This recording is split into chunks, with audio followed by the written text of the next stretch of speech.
diabetic patients. Use a pumice stone gently, not forcefully. Your feet age faster than you think. Fat padding on soles thins over time. Shock absorption decreases.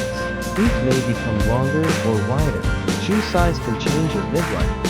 Foot cramps may signal mineral imbalance, often due to magnesium or potassium deficiency.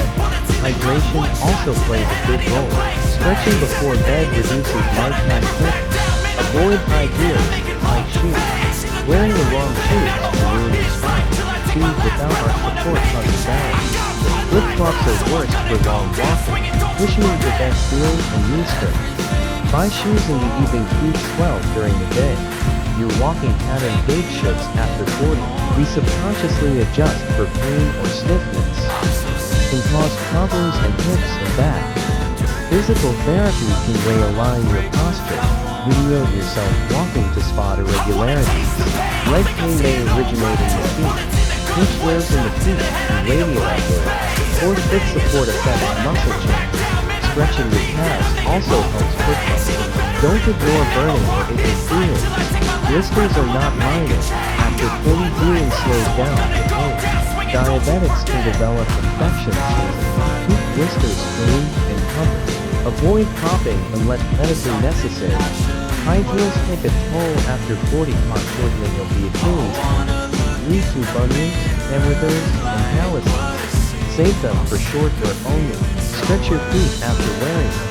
Heel pain can affect your entire day. Causes wrinkling or weight shifting. Common after an activity. First step 1. Use ice and stretch the calves daily. Wear supportive footwear even at home. Bunions get worse over time. Bone deformities that worsen with toe shoes can become inflamed and painful. Toe spacing and padding help slow progression. Early detection is key to avoid surgery. A tingling big toe may signal nerve compression, often due to tight shoes or poor posture, also known as jogger's foot. Rest and massage improve blood flow. Avoid tight laces or floaty shoes. Fungal infections rub your toes after each foot is very contagious. Sprains in moist environments. Keep feet dry and rotate shoes. Use antifungal creams and powders. Early overpronation leads to pain beyond your feet. Can cause shin splints and back pain. Supportive insoles help correct motion. Avoid barefoot walking on hard floors. Motion control shoes are ideal.